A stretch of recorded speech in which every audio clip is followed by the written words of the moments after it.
أعوذ بالله من الشيطان الرجيم. بسم الله الرحمن الرحيم.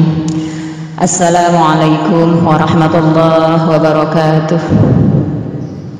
الحمد لله والشكر لله والصلاة والسلام على رسول الله محمد بن عبد الله وعلى آله وأصحابه ومن والاه. لا حول ولا قوة إلا بالله. أشهد أن لا إله إلا الله وحده لا شريك له وأشهد أن محمدا عبده ورسوله لا نبي بعده. اللهم افتح لنا حكمتك وانصر علينا رحمتك من خزائن رحمتك يا أرحم الراحمين. رب اشرح لي صدري ويسر لي أمري واحلل عقدة من لساني يفقهوا قولي يا فتاح يا عليم. Alhamdulillah, puji syukur kita panjatkan kehadirat Allah Subhanahu wa Ta'ala yang pada hari ini hari Sabtu pertengahan Ramadan telah sampai kepada kita, dan alhamdulillah Allah Subhanahu wa Ta'ala masih memberikan kehidupan kepada kita di bulan yang mulia ini. Salawat serta salam semoga tetap tercurah terlimpah kepada suri teladan kita yang terbaik, Habibana wa Nabiyyana Muhammad sallallahu alaihi wasallam. Dan semoga pertemuan online kita di kesempatan pagi ini juga merupakan usaha bagi kita untuk tetap berada di dalam sunnah-sunnah Rasulullah sallallahu alaihi wasallam, memelihara semangat di dalam menyebarkan kebaikan, memelihara keistiqomahan di dalam diri kita, sebagaimana Rasulullah sallallahu alaihi wasallam rutin mengadakan pertemuan dengan para sahabatnya.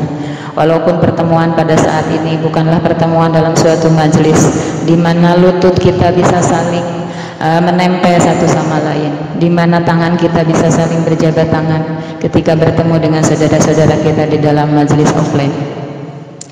Jamaah majelis forum silaturahim, majelis taklim persaudaraan muslimah, pimpinan daerah Kabupaten Majalengka yang saya cintai dan dimuliakan Allah.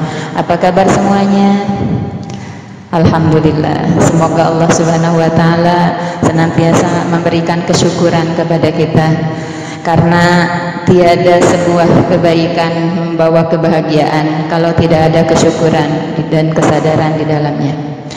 Allah yang telah memberikan kepada kita nikmat hidup di bulan Ramadan ini di tengah pandemi, karena apa yang kita dapatkan ini bukan semata karena apa yang kita lakukan. Di dalam sebuah tulisan ada disampaikan kan, kalau memang kebersihan bisa mencegah corona, mungkin Italia tidak akan kolaps kena corona, karena Italia termasuk negara terbersih di Eropa. Kalau memang panas bisa membunuh corona, mungkin Iran tidak akan roboh karena corona, karena Iran negara gurun yang panas. Kalau memang kehati-hatian bisa mencegah corona, mungkin Pangeran Charles tidak akan terpapar COVID-19 karena hidupnya paling hati-hati dan terjaga. Dan kalau memang orang yang cuek dan sembrono, punten, pola hidupnya pasti kena corona, mungkin para pengamen, kuli-kuli pasar, dan para pedagang tradisional sudah pada tersungkur semua, terutama orang gila yang hidupnya penuh dengan kotoran. Nah, sebuah tulisan ini mengingatkan kepada kita bahwa kehidupan kita yang sehat pada saat ini bukanlah semata karena ikhtiar kita, itu semata-mata karena Allah memang menghendaki sesuatu yang itu pasti kebaikan untuk kita. Oleh karena itu, fabi ayyi ala'i rabbikuma tukadziban, coba nikmat mana lagi yang kita dustakan? Apakah hari ini kita masih sering mengeluh karena nyarari cangkeng tidak bisa bepergian ke sana kemari dengan bebas, mengeluh karena kita ingin ngabuburit sore hari tapi tidak bisa dijalankan karena terkait peraturan PSBB dan seterusnya. Padahal Allah sudah memberikan nikmat kepada kita yang luar biasa, yang itu mungkin tidak diberikan kepada saudara-saudara kita yang lain. Kalau kita melihat beberapa pahlawan kesehatan sudah mulai dan sudah banyak yang berguguran, para dokter, para perawat, yang itu merupakan sebuah kehendak Allah juga, dan pasti itu pun kebaikan. Nah, oleh karena itu memuji kita, bersyukur kita kepada Allah atas anugerah hidup dalam keadaan sehat pagi hari ini, sehingga kita bisa bertemu di online forum silaturahmi Majlis Taklim saat ini. Jamaah Majlis Korsil Mata rahimani wa rahimakumullah. Dalam kesempatan kali ini saya mengucapkan terima kasih kepada organisasi Persaudaraan Muslimah Pimpinan Daerah Kabupaten Majalengka yang telah memberikan kepada saya untuk mengungkapkan rasa rindu kepada jamaah majelis ilmu, yang mudah-mudahan pertemuan ini bisa menjadi majelis bagi kita untuk tholabul ilmi, selain juga mengungkapkan rindu kita, dan semoga di sini juga ada berkah yang Allah turunkan kepada kita berupa keistiqomahan apapun yang terjadi, termasuk diantaranya adalah di tengah pandemi seperti sekarang ini. Jamaah Majelis Korsil Mata Salimah Pimpinan Daerah Kabupaten Majalengka rahimani wa rahimakumullah. Kalau berbicara tentang optimalisasi Ramadan di masa pandemi, saya teringat kepada khutbah Rasulullah Sallallahu Alaihi Wasallam. Mohon maaf seandainya saya mau sampaikan dan bacakan terlebih dahulu, dan semoga ini bisa menjadi juknis bagi kita mengisi Ramadan ini hatta di tengah pandemi sekalipun. Wahai manusia, sungguh telah datang pada kalian bulan Allah dengan membawa berkah, rahmat dan maghfirah. Bulan yang paling mulia di sisi Allah. Hari-harinya adalah hari-hari yang paling utama. Malam-malamnya adalah malam-malam yang paling utama. Jam demi jamnya adalah jam-jam yang paling utama. Inilah bulan ketika kamu diundang menjadi tamu Allah dan dimuliakan olehnya. Di bulan ini nafas-nafasmu menjadi tasbih, tidurmu ibadah, amal-amalmu diterima, dan doa-doamu diijabah. Bermohonlah kepada Allah Rabbmu dengan niat yang tulus dan hati yang suci, agar Allah membimbingmu untuk melakukan syam dan membaca kitabnya. Celakalah orang yang tidak mendapat ampunan Allah di bulan yang agung ini. Kenanglah dengan rasa lapar dan hausmu di hari kiamat. Bersedekahlah kepada kaum fuqara dan masakin. Muliakanlah orang tuamu, sayangilah yang muda, sambungkanlah tali persaudaraanmu, jaga lidahmu, tahan pandanganmu dari apa yang tidak halal kamu memandangnya, dan pendengaranmu dari apa yang tidak halal kamu mendengarnya. Kasihilah anak-anak yatim, niscaya dikasihi manusia anak-anak yatimmu. Bertaubatlah kepada Allah dari dosa-dosamu. Angkatlah tangan-tanganmu untuk berdoa pada waktu sholatmu, karena itulah saat-saat yang paling utama ketika Allah Azza wa Jalla memandang hamba-hambanya dengan penuh kasih. Dia menjawab mereka ketika mereka menyerunya, menyambut mereka ketika mereka memanggilnya, dan mengabulkan doa mereka ketika mereka berdoa kepadanya. Wahai manusia, sesungguhnya diri-dirimu tergadai karena amal-amalmu, maka bebaskanlah dengan istighfar. Punggung-punggungmu berat karena beban dosamu, maka ringankanlah dengan memperpanjang sujudmu. Ketahuilah, Allah Ta'ala bersumpah dengan segala kebesarannya bahwa Dia tidak akan mengazab orang-orang yang salat dan sujud, dan tidak akan mengancam mereka dengan neraka pada hari manusia berdiri di hadapan Rabbul Alamin. Wahai manusia, barang siapa di antaramu memberi buka kepada orang-orang mukmin yang berpuasa di bulan ini, maka di sisi Allah nilainya sama dengan membebaskan seorang budak, dan dia diberi ampunan atas dosa-dosa yang lalu. Sahabat-sahabat bertanya, "Ya Rasulullah, tidaklah kami semua mampu berbuat demikian?" Rasulullah meneruskan, "Jagalah dirimu dari api neraka walaupun hanya dengan sebiji kurma. Jagalah dirimu dari api neraka walaupun hanya dengan seteguk air."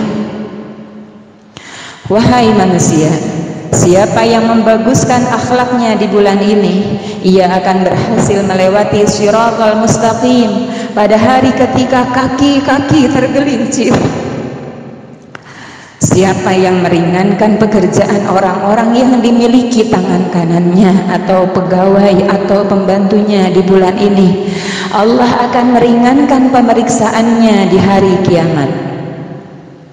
Sahabat, Rasulullah kemudian melanjutkan, barang siapa menahan kejelekannya di bulan ini, Allah akan menahan murkanya pada hari ketika ia berjumpa dengannya. Barang siapa memuliakan anak yatim di bulan ini, Allah akan memuliakannya pada hari ia berjumpa dengannya. Barang siapa menyambungkan tali persaudaraan silaturahmi di bulan ini, Allah akan menghubungkan dia dengan rahmatnya pada hari ia berjumpa dengannya. Barang siapa memutuskan kekeluargaan di bulan ini, Allah akan memutuskan rahmatnya pada hari ia berjumpa dengannya. Barang siapa melakukan sholat sunnah di bulan ini, Allah akan menuliskan baginya kebebasan dari api neraka. Barang siapa melakukan sholat fardu, baginya ganjaran seperti melakukan 70 sholat fardu di bulan lain. Barang siapa memperbanyak sholawat kepadaku di bulan ini, Allah akan memberatkan timbangannya pada hari ketika timbangan meringan. Barang siapa di bulan ini membaca 1 ayat Al-Quran, ganjarannya sama seperti khatam Al-Quran pada bulan-bulan yang lain. Wahai manusia, sesungguhnya pintu-pintu surga dibukakan bagimu, maka mintalah kepada Tuhanmu agar tidak pernah menutupkannya bagimu. Pintu-pintu neraka tertutup, maka mohonlah kepada Rabbmu untuk tidak akan pernah dibukakan bagimu. Setan-setan terbelenggu, maka mintalah agar ia tak lagi pernah menguasaimu. Amirul Mukminin berkata, aku berdiri dan berkata, ya Rasulullah, apa amal yang paling utama di bulan ini? Jawab Nabi, ya Abul Hasan, amal yang paling utama di bulan ini adalah menjaga diri dari apa yang diharamkan Allah. Wahai manusia, sesungguhnya kamu akan dinaungi oleh bulan yang senantiasa besar lagi penuh keberkahan, yaitu bulan yang di dalamnya ada suatu malam yang lebih baik dari 1000 bulan, yang Allah telah menjadikan puasanya suatu fardu dan qiyam di malam harinya suatu tatawu. Barang siapa mendekatkan diri kepada Allah dengan suatu pekerjaan kebaikan di dalamnya, samalah dia dengan orang yang menunaikan suatu fardu di dalam bulan yang lain. Ramadan adalah bulan sabar, sedangkan sabar itu adalah pahalanya surga. Ramadan itu adalah bulan memberi pertolongan, dan bulan Allah memberikan rizki kepada mukmin di dalamnya. Barang siapa memberi makanan berbuka seseorang yang berpuasa, adalah yang demikian itu merupakan pengampunan bagi dosanya dan kemerdekaan dirinya dari neraka. Orang yang memberikan makanan itu memperoleh pahala seperti orang yang berpuasa tanpa sedikit pun berkurang. Para sahabat berkata, ya Rasulullah, tidaklah semua kami memiliki makanan berbuka puasa untuk orang lain yang berpuasa. Maka bersabda Rasulullah, Allah memberikan pahala kepada orang yang memberi sebutir kurma atau seteguk air atau sehirup susu. Dialah bulan yang permulaannya rahmat, pertengahannya ampunan, dan akhirnya pembebasan dari neraka.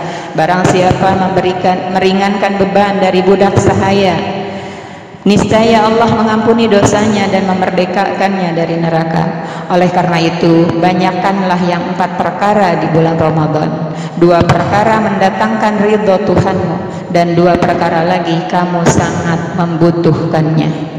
2 perkara yang pertama ialah mengakui dengan sesungguhnya bahwa tidak ada Tuhan selain Allah dan mohon ampun kepadanya. 2 perkara yang kamu sangat membutuhkannya adalah mohon surga dan perlindungan dari api neraka. Barang siapa memberi minum kepada orang yang berbuka puasa, niscaya Allah memberi minum kepadanya dari air kolamku dengan suatu minuman yang dia tidak merasakan haus lagi sesudahnya, sehingga dia masuk ke dalam surga. Jamaah Forsil Mata Salimah pimpinan daerah Majalengka rahimani wa rahimakumullah. Demikian petunjuk teknis dari mengisi Ramadan yang Rasulullah sampaikan dan senantiasa menjadi petunjuk bagi kita untuk mengisi Ramadan ini hatta di tengah pandemi sekalipun. Di dalam khutbah Rasulullah tadi disampaikan bahwa keistimewaan Ramadan itu adalah Syahrul Azim, itu pertama, bulan yang agung. Yang kedua Syahrul Mubarak, bulan yang diberkahi. Kemudian Syahrul Quran, kemudian Syahrul Siyam, Syahrul Qiyam, karena di dalamnya kita diperintahkan untuk memperbanyak interaksi kita dengan Al-Quran, melaksanakan Siyam dan menegakkan Qiyam. Ramadan pun adalah Syahrul Sabar, di mana kita dilatih untuk mengaplikasikan kesabaran. Dan Ramadan juga adalah Syahrul Musawwah, bulan santunan, di mana kita menyantuni anak yatim, menyantuni fakir miskin. Dan Ramadan adalah Syahrul Taubah, di mana bulan yang paling tepat bagi kita untuk membersihkan dosa-dosa kita. Dan Ramadan pun adalah bulan ditambahnya rizki bagi orang-orang yang beriman. Maka jamaah Majelis Forsil Mata Salimah PD Majalengka rahimani wa rahimakumullah, mari sama-sama kita optimalkan bulan Ramadan ini, baik optimalnya ruh kita ataupun optimalnya jasad kita. Bagaimana optimalisasi ruh dalam kita mengisi Ramadan kali ini? Yang pertama, karena Ramadan kali ini adalah Ramadan di mana kita masih terkena pandemi sedunia, maka kita harus ridho atas ketentuan Allah. Ridho dengan Ramadan di tengah pandemi seperti ini. Karena hati yang ridho itu berawal dari tauhid yang lurus, meyakini bahwa seyakin-yakinnya tiada Tuhan selain Allah, la ilaha illallah. Tiada Tuhan yang menciptakan segalanya, termasuk virus itu adalah diciptakan oleh Allah. Maka siapakah kita jika kita berani dongkol atas apa yang Allah ciptakan? Kenapa sih Ramadan teh aya virus? Jadi saya tak bisa tarawih ke masjid, saya tak bisa tadarus ke masjid. Hati-hati, bisa jadi pertanyaan kenapa itu berawal dari hati yang tidak ridho. Bersihkan hati kita dari kedongkolan kepada Allah. Tidak sopan sekali kalau kita merasa dongkol dengan apa yang Allah lakukan. Siapa kita? Siapa Allah? Kenapa kita berani tidak suka dengan yang Allah ciptakan? Astagfirullahaladzim.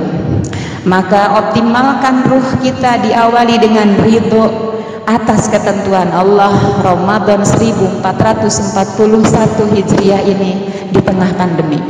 Yang kedua, optimalkan jiwa kita, ruh kita, dengan kita senantiasa husnudzon kepada Allah bahwa pandemi ini adalah jalan kebaikan bagi kita.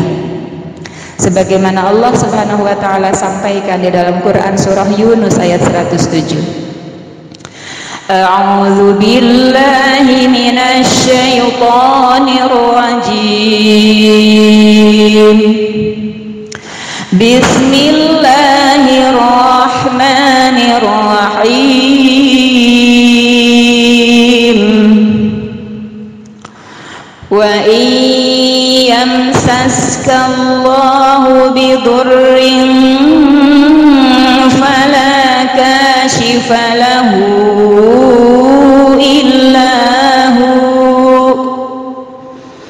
wa in yuridka bi khairin fala radda li fadlihi yusibu bihi man yasha'u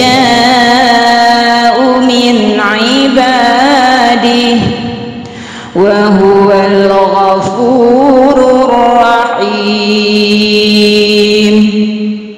Coba kita lihat sahabat-sahabat ummahat fillah, Di Quran surah Yunus ayat 107 Allah telah menyampaikan bahwa jika Allah menimpakan sesuatu kemadaratan kepadamu, maka tidak ada yang dapat menghilangkannya kecuali Dia. Dan jika Allah menghendaki kebaikan bagi kamu, maka tak ada yang dapat menolak karunia-Nya. Dia memberikan kebaikan itu kepada siapa yang Dia kehendaki di antara hamba-hambanya, dan Dialah yang Maha Pengampun lagi Maha Penyayang. Masya Allah.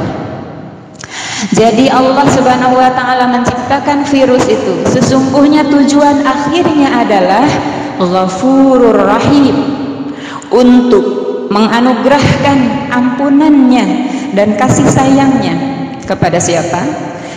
Kepada hamba-hambanya yang Dia kehendaki. Kita husnudzon kepada Allah, kitalah yang Allah kehendaki. Dengan cara apa? Dengan cara memelihara husnudzon itu dalam hati, kemudian mengucapkannya di dalam mulut, mengaplikasikannya dengan jasad kita yang lain.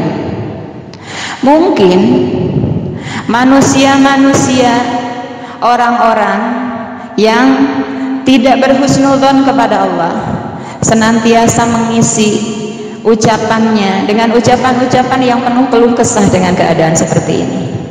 Akan tetapi bagi hati yang husnudzon kepada Allah, bahwa Allah pasti menghendaki kebaikan, maka dia akan berkata baik, akan berperilaku baik.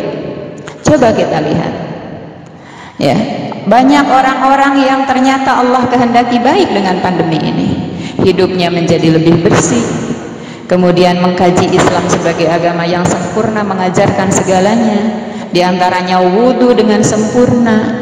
Karena ternyata wudhu ataupun membersihkan muka sampai istinsyak, memasukkan air ke dalam hidung dan mengeluarkannya, itu adalah menjadi salah satu cara bagi virus tidak bersarang di dalam rongga-rongga hidung kita. Itu diantaranya. Maka tidak pantas bagi kita untuk memiliki pikiran dan perasaan yang buruk tentang hal ini. Kalau kita memiliki hal itu, maka kita telah suudzon kepada Allah. Bayangkan, suudzon kepada manusia saja, manusianya bisa marah kalau dia tahu, dan Allah pasti tahu kalau kita suudzon kepada Allah. Dan bagaimana coba skala marahnya Allah? Astagfirullah. Sahabat jamaah Majelis Qarsil Mata rahimani wa rahimakumullah, maka optimalisasi ruhi yang berikutnya adalah bertaubat. Tidak sedikit orang yang menyadari kekeliruan dalam memandang perilaku-perilaku muslim selama ini. Misalnya adalah menutup aurat, misalnya adalah menyempurnakannya dengan melaksanakan menutup muka, dan ternyata itu menjadi sebuah kebaikan saat ini. Bahkan tidak sedikit sekarang ini orang-orang yang kakinya telanjang, tangannya telanjang, tapi mulutnya tertutup. Ini adalah salah satu hal yang bisa membuat kita bertaubat atas anggapan-anggapan kita selama ini. Hikmah wudhu itu ternyata kita menjadi lebih termotivasi untuk melaksanakannya, atau untuk mendapatkannya dengan cara kita melaksanakan wudhu dengan sempurna, kebersihan yang lain. Nah, maka bertaubat ini adalah merupakan hikmah. Ternyata ya, selama ini kita belum berwudhu dengan maksimal, maka akhirnya bertaubat kita dengan berwudhu maksimal, dawam wudhu. Ternyata ya, kita selama ini, dan seterusnya. Berikutnya optimalisasi ruhi dari kejadian Ramadan dalam keadaan pandemi seperti ini, mencari kebaikan. Jiwa kita harus berusaha dan terus belajar mencari kebaikan dari episode pandemi ini.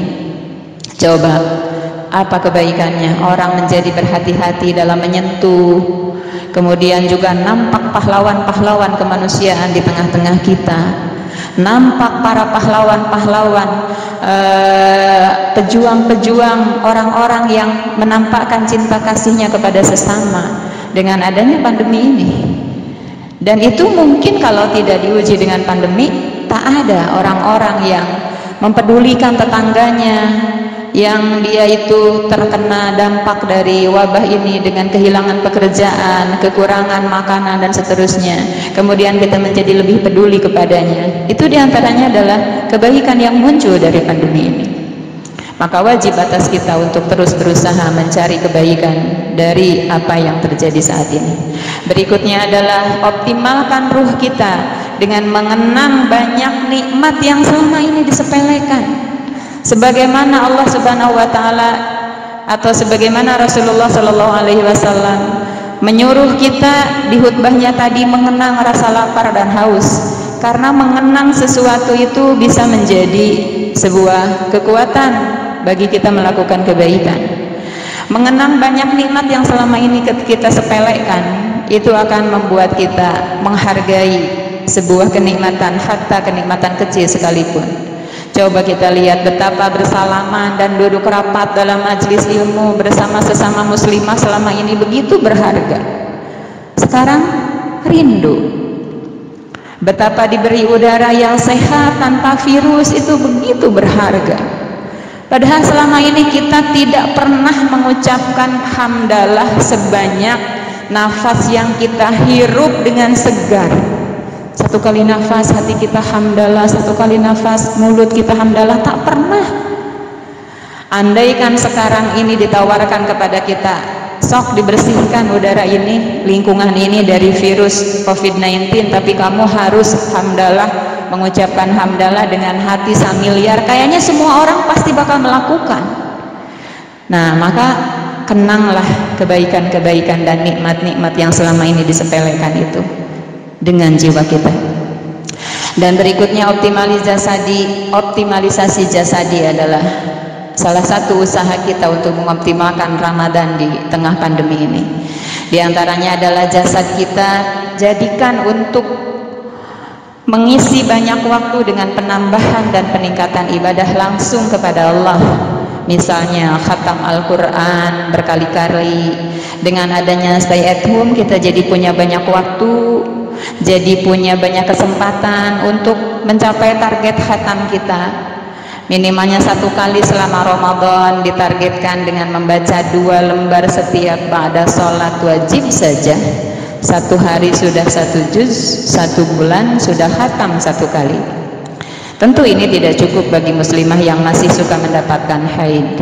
Maka ditambah setelah sholat duha, ditambah setelah sholat tarawih, ditambah menjelang berbuka, maka insya Allah minimalnya 1 kali dalam 1 bulan kita bisa khatamkan itu Al-Quran. Sementara di bulan lain tidak sedikit yang 1 bulan berlangsung tanpa 1 kali khatam sekalipun.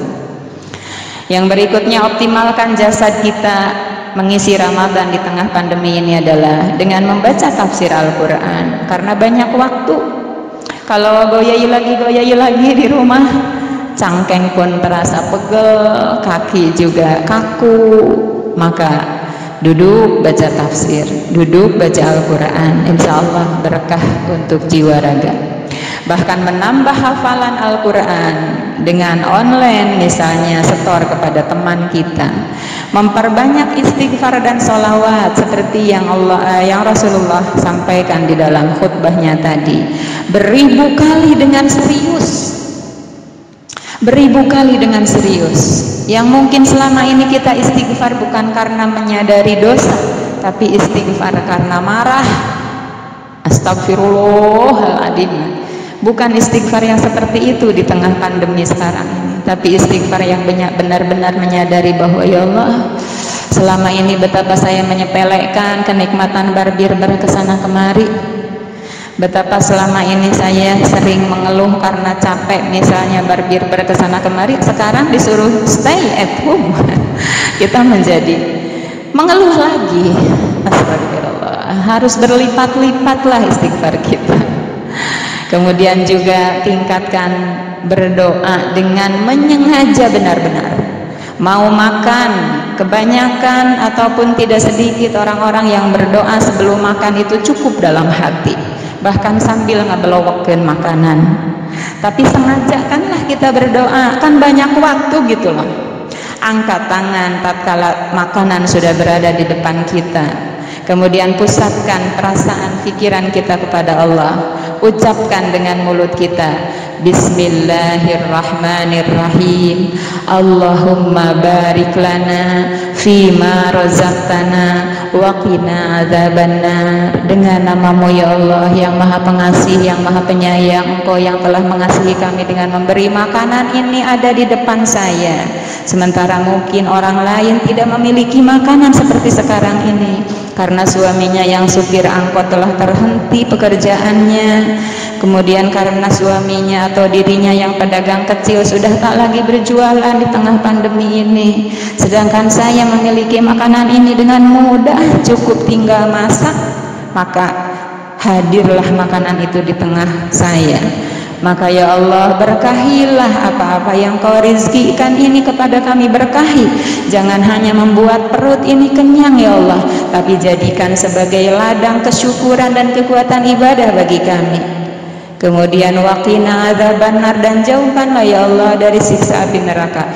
Jangan sampai kami makan ini berlebihan, merusak tubuh, bahkan membuat ibadah menjadi lesu karena terlalu kenyang dan seterusnya. Setiap kita melakukan kegiatan dan sesudah kegiatan, bukankah ada doanya di dalam Islam? Maka sengajakanlah. Coba kalau kita lihat di rumah makan atau di acara seminar pelatihan dan seterusnya, satu dua lah orang yang ketika mau makan itu khusus diam dulu, kemudian melafalkan doa, memejamkan mata walaupun tidak wajib ya, mengangkat tangan walaupun ini juga tidak wajib, tapi setidaknya ada cara khusus, ada ucapan khusus, ada waktu khusus untuk kita menyampaikan permohonan kepada Allah. Kemudian memperbanyak sujud, itu pun bagian dari optimalisasi jasadi. Apa memperbanyak sujud? Memperbanyak sholat. Yang biasa sholat duhanya 2 rakaat karena mau ngantor, sekarang mungkin 4 rakaat dan seterusnya. Optimalisasi jasadi berikutnya adalah memperbanyak sedekah kepada terdampak pandemi. Ya, misalnya seperti apa yang dilakukan oleh Salimah di tiap PC beberapa waktu lalu dan mungkin sekarang juga masih berjalan. Ada kepedulian terhadap para sopir angkot yang terdampak dari wabah ini, kepedulian terhadap para pedagang kecil, dan lebih baik memang dilakukan secara berjamaah supaya apa? Terhindar kita dari ria. Karena nanti yang disebut adalah bukan personal, tapi yang disebut adalah organisasi. Yang organisasi itu adalah suatu hal yang di dalamnya banyak orang-orang. Tapi kalau kita sedekah sendiri, harus berjuang lebih untuk kita bisa terhindar dari ria dan seterusnya. Memuliakan orang tua dengan lebih serius, itu pun optimalisasi jasadi lainnya. Dengan mengirimkan makanan untuk, menyiapkan makanan untuk berbukanya, untuk sahurnya. Kemudian menyambungkan kasih sayang pada keluarga. Mendidik anak sekarang berada di tangan ayah bunda, karena sekolah-sekolahnya ternyata jadi homeschooling. Maka akhirnya utang-utang kepada anak-anak kita bayar di tengah pandemi ini. Bukankah itu baik? Membayar utang itu kan baik. Kemudian menjaga lidah. Kita tidak sering sekarang berkumpul dengan tetangga, bahkan tidak boleh kalau berkerumun. Maka lidah kita menjadi lebih terjaga untuk berbicara dan mendapat respon lisan dari tetangga kita yang tidak baik. Menahan pandangan, pendengaran, dan berikutnya adalah mengasihi anak yatim. Ini pun alhamdulillah barakallah Salimah lakukan di bulan Ramadan ini, menyantuni anak yatim di setiap kecamatannya. Kemudian memberi berbuka dengan berbagai macam cara, apakah dengan membagikan sembako kepada kaum du'afa, apakah dengan memberikan takjil bagi orang-orang yang sedang dalam perjalanan dan seterusnya. Membaguskan akhlak, meringankan pekerjaan karyawan atau pembantu kita, itu merupakan optimalisasi jasadi lainnya. Jamaah khorsil mata rahimani wa rahimakumullah. Pandemi sesungguhnya adalah menjadi media peningkatan kualitas puasa dari syariat ke hakikat. Dengan adanya pandemi ini, program social distancing minimal, kemudian berikutnya menjadi physical distancing, Di dalam Islam Rasulullah Sallallahu Alaihi Wasallam pernah uzlah kan? Uzlah itu beliau berdiam diri di Gua Hiro, merenungkan, mentafakuri berbagai macam fenomena kehidupan yang akhirnya bermuara kepada ma'rifatullah. Ya, dan lebih jauhnya adalah physical distancing, khalwat, merasa berdua-duaan saja hanya dengan Allah. Bukankah kita difasilitasi dengan pandemi ini untuk melaksanakan sunnah uzlah dan khalwat ini? Kita diam di rumah, bahkan di rumah pun jika ada anggota keluarga kita yang baru pulang dari luar kota dan seterusnya, kita menjaga diri, ada isolasi dan seterusnya. Nah, maka ini adalah sesungguhnya media. Pandemi ini adalah media bagi peningkatan kualitas ma'rifat kita kepada Allah. Di antaranya juga adalah dengan puasa. Puasa kita sekarang bukan hanya melulu kita bahas soal syarat sah puasa, yang membatalkan puasa, sunnah puasa dan seterusnya, tapi kita belajar untuk meningkatkan hakikat puasa itu apa.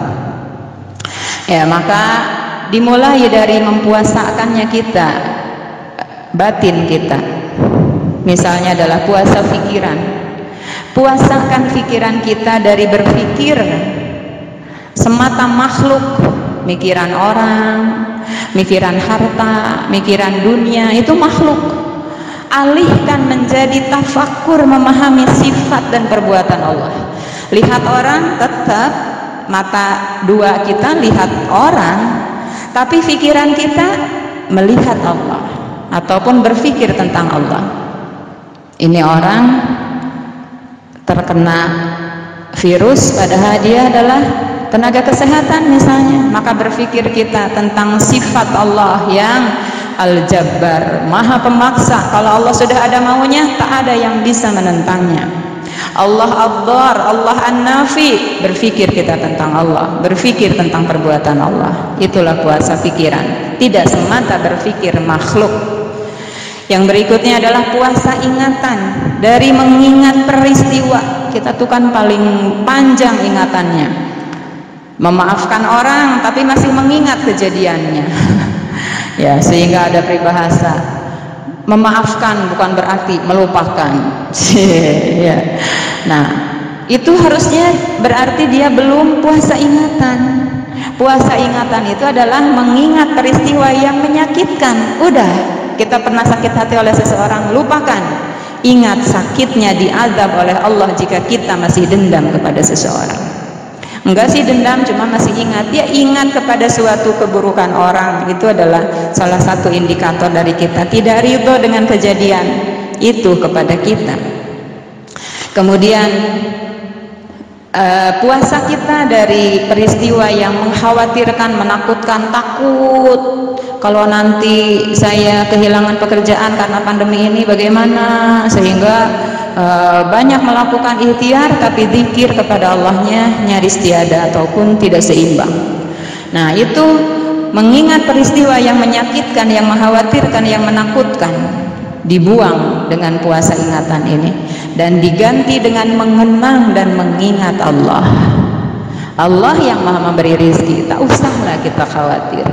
Yang penting kita tetap bersyukur, tetap beribadah. Hablum minan nas juga dilakukan. Yang berikutnya adalah puasa khayalan, dari berimajinasi, karena imajinasi kita ini luar biasa, bisa menghadirkan orang yang jauh menjadi dekat, bisa menjadikan sesuatu yang gotek, goreng tekali menjadi ganteng dan cantik, bisa menghadirkan sesuatu yang berantakan menjadi indah dipandang mata. Itu imajinasi. Nah, kebanyakan imajinasi kita ini untuk memuaskan nafsu. Berimajinasi, seandainya rumah saya lantai 3, kayaknya indah banget nih. Seandainya mobil saya ganti nih, kayaknya keren deh. Itu imajinasi. Maka diganti imajinasi itu dengan puasa khayalan. Dengan apa? Menghadirkan Allah dalam setiap gerakan kita. Ya Allah, alangkah indahnya kalau saya nanti bisa bertemu denganmu di jannah, yang konon kabarnya tidak ada keindahan yang melebihi keindahan wajah Allah. maka keindahan kendaraan ini tak ada bandingannya, keindahan rumah tak ada bandingannya. Maka akhirnya dia puas dengan dunia yang sudah menjadi jatah dia, tapi dia berusaha untuk mendapatkan bertemu dengan Allah yang dia hadirkan dalam pikirannya, dalam imajinasinya. Yang berikutnya adalah puasa rasa dari segala rasa, karena makhluk. Sebel saya sama dia, soalnya kalau ngomong suka menyinggung.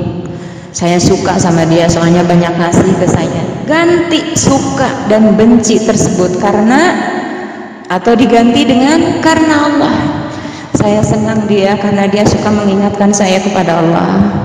Saya benci dia karena dia suka membawa saya kepada lupa kepada Allah. Akhirnya bukan dibenci orangnya, tapi diajak orang tersebut untuk sama-sama mengingat Allah. Jamaah Farsionata rahimani wa rahimakumullah. Sehingga hakikat puasa insya Allah akan didapatkan. Yaitu apa hakikat puasa? Tunduk pada kehendak ilahi. Itu hakikat puasa. Tunduk pada kehendak ilahi. Kita punya kehendak ilahi, Allah punya kehendak. Tundukkan kehendak kita kepada kehendak Allah.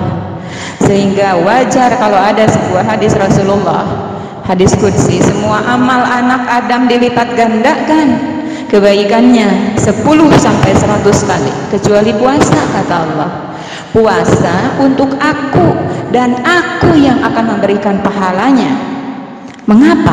Karena orang yang berpuasa meninggalkan keinginannya dan meninggalkan makanannya hanya karena aku, bukan karena ingin badan langsing, bukan karena ingin mendapatkan kesehatan tubuh, tapi mereka ingin mendapatkan kasih sayangku. Bagi orang yang berpuasa ada dua kebahagiaan: kebahagiaan ketika berbuka dan kebahagiaan ketika ia berjumpa dengan Tuhannya. Masya Allah. Demikian jamaah Majelis Farsionata PD Salimah Majalengka yang saya cintai karena Allah. Semoga Allah Subhanahu wa Ta'ala menjadikan kita orang-orang yang bersaudara karena Allah, dan semoga Allah mempertemukan kita di surganya, bertemu dengan Allah yang selama ini kita rindukan.